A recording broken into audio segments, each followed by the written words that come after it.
Neil, we'll quickly start off by looking back at the 2-all draw against Solihull. I suppose it sums up your time in charge, really. I think it's 2 wins, 2 draws and 2 defeats. We never really know what we're going to get. Yeah, well, if you don't, then I don't. Like I say, disappointing. I think we did more than enough to win the game, and somehow let things slip. And although Solihull are a good team and they're unbeaten, I felt that first 15-20 minutes of second half really, if we'd have just got that part right, I felt like we'd have gone on and won the game.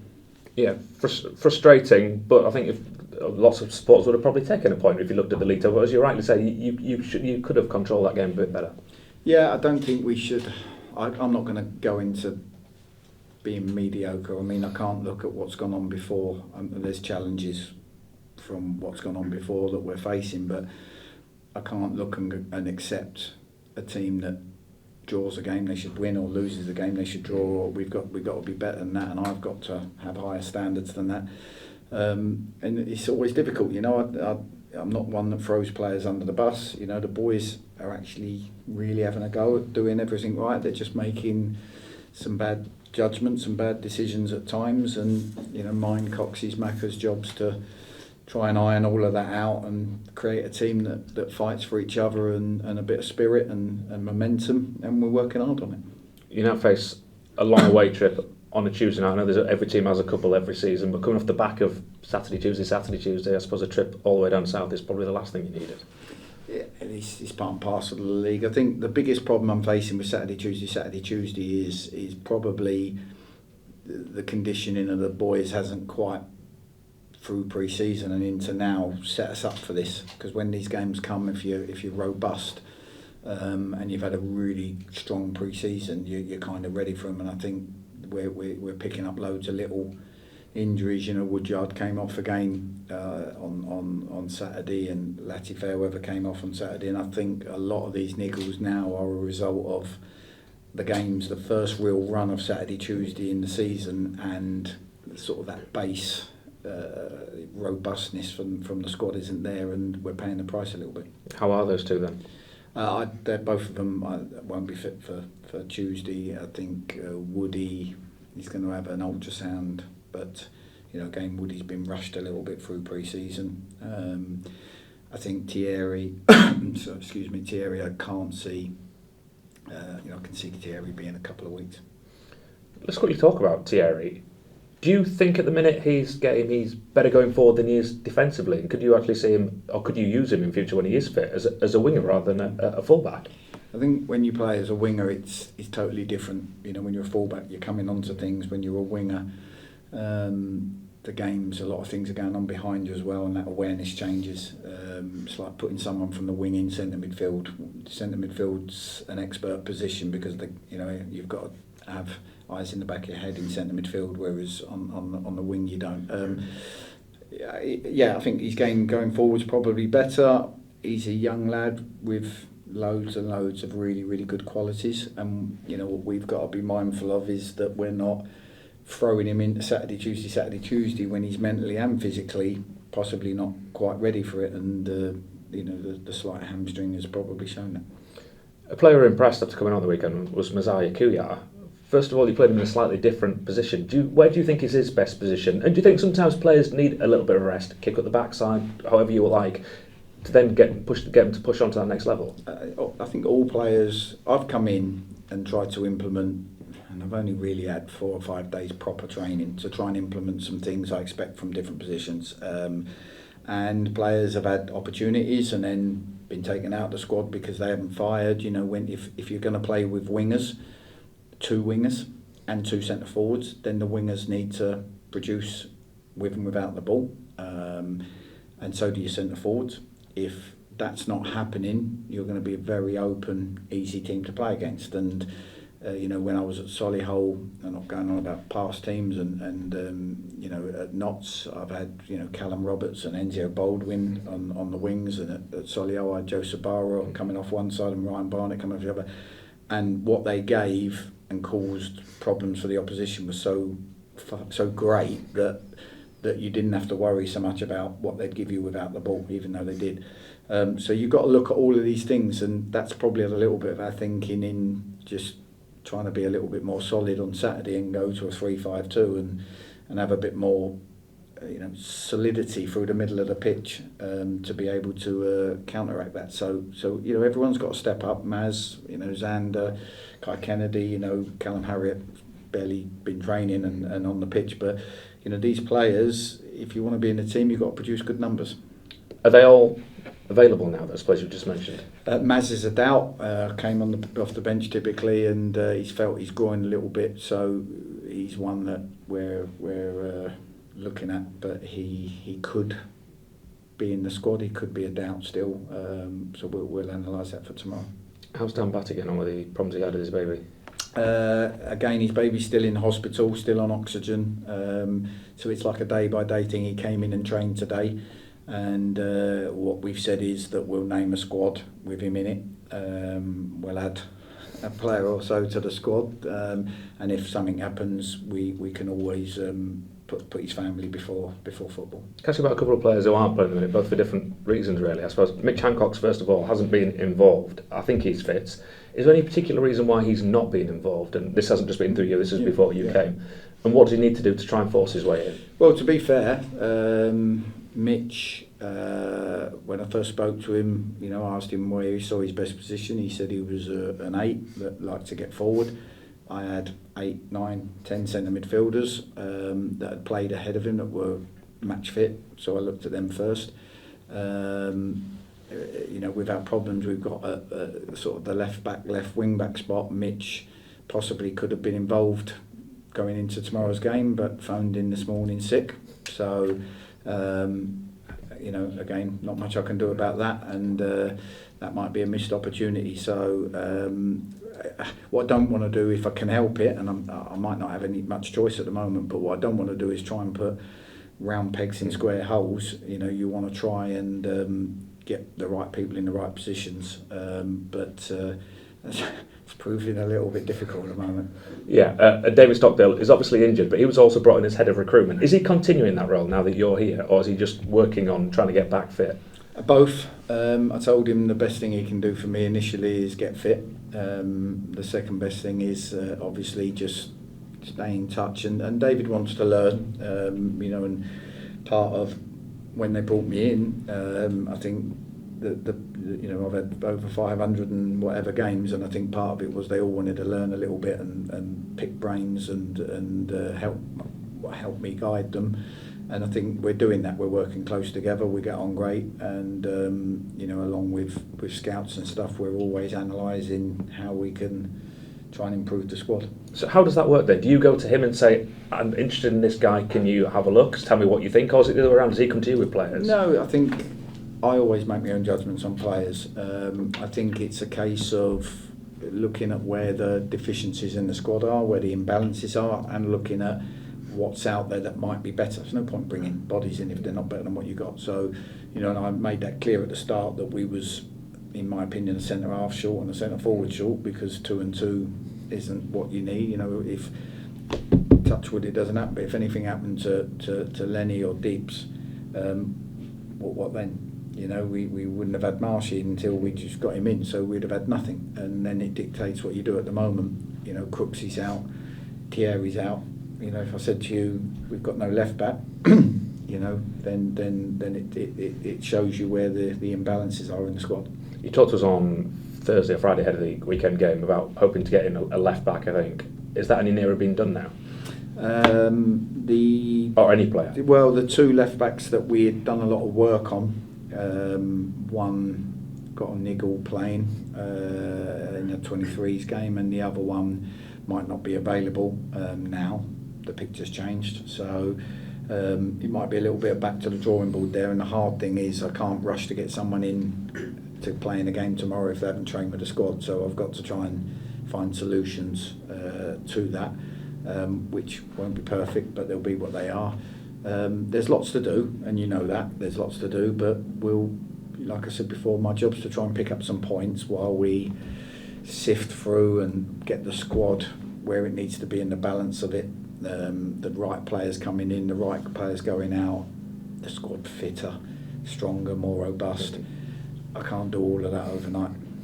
What do you make of Dagenham in their start to the season? What problems are they going to cause you tomorrow? Well, I think Dagenham have had to have a bit of a reset. I think in the past they've always been trying to push to be in the playoffs. I think they've had to financially cut their cloth a little bit, and that sometimes shows then in the squad that the manager's got to work with.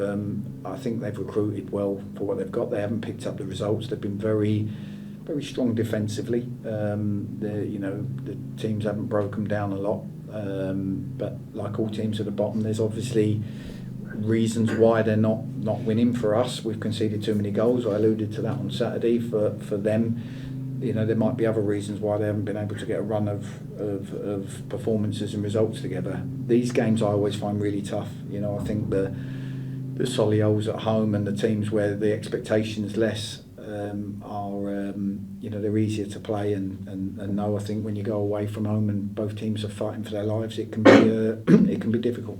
Yeah, and you're right, I think, because you look at the teams you've played recently, the teams you've still got to come, you mentioned it, but you're playing all these top teams. This is sort of like the one outlying team that isn't up there at the top. Yeah, and Bromley again on Saturday are going to be that. They're probably, they had a sticky start and they've been probably in the best form since. So, yes, loads of challenges. And I think when you finally get to, and hopefully we will, create a team where you think we're one of the best in the league, you can worry about yourself.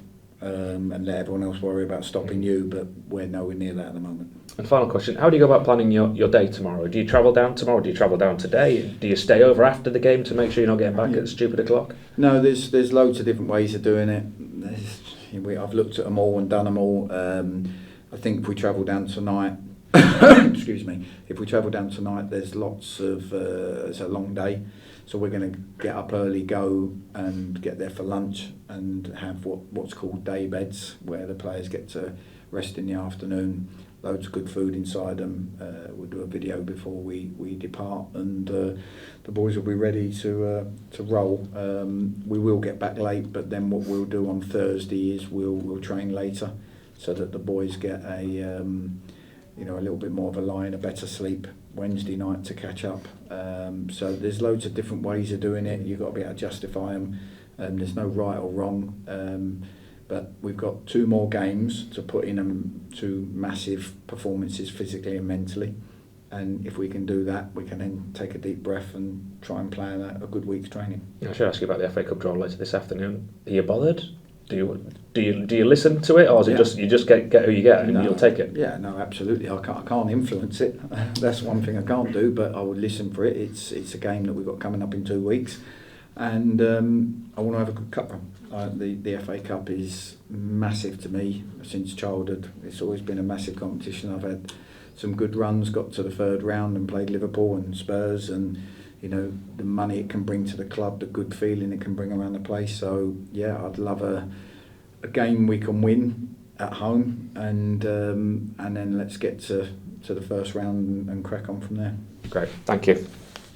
Neil, you said you were disappointed after the performance against Solihull. Now you've got Dagenham coming, the games are coming thick and fast. How do you prepare for that with such a short amount of time?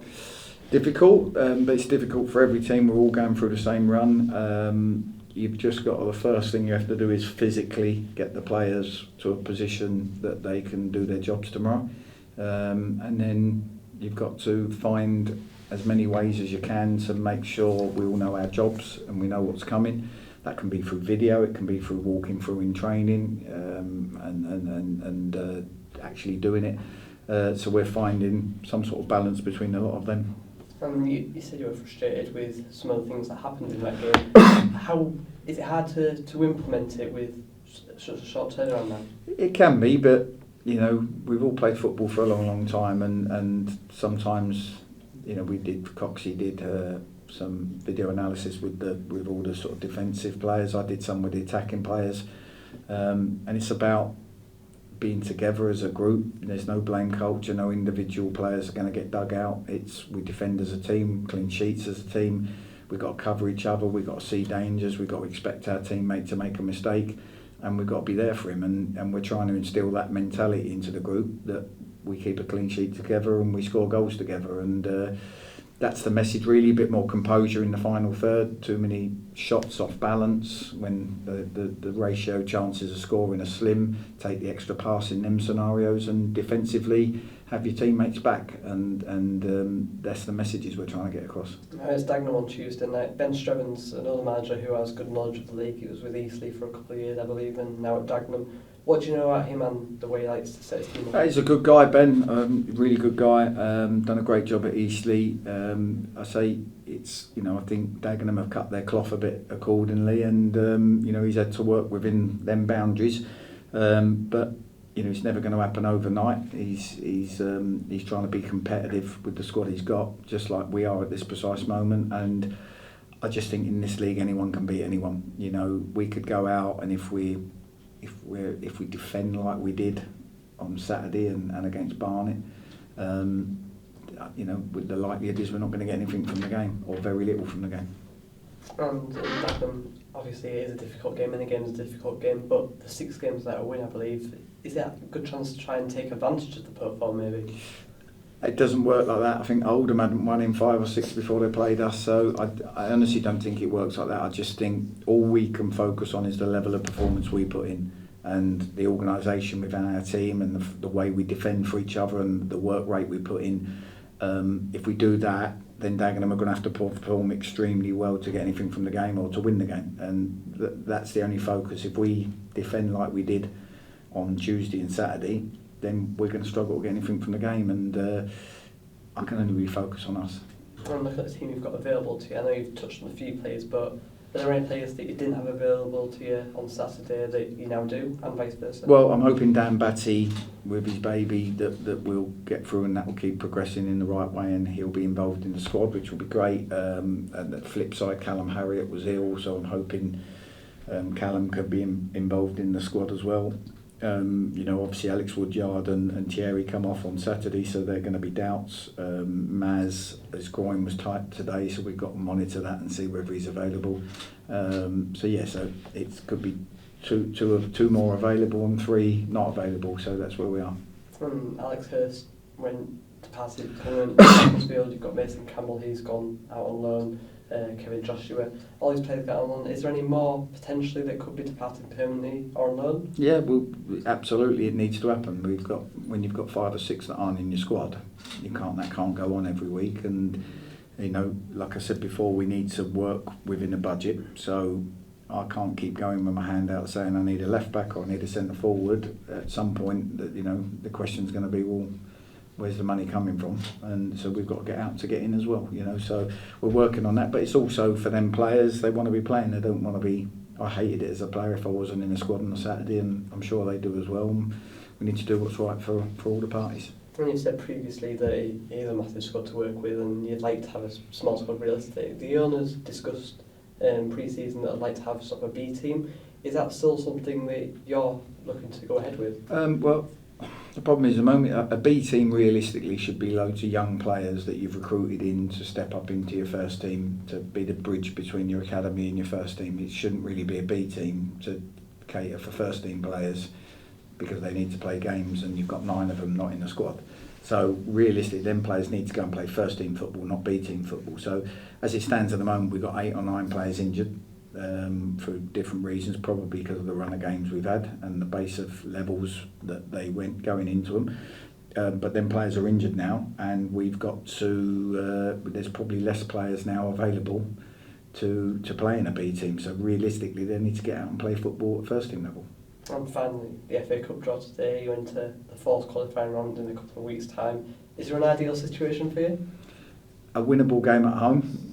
And like you say winnable. No, when you're not used to winning, winnable games aren't there. But a game we if we put our best foot forward, we can win at home would be ideal. But it's the FA Cup. Whatever happens, we'll be putting our strongest team out, trying to get to the next round, because it's a massively important competition. Thanks and good luck. Cheers.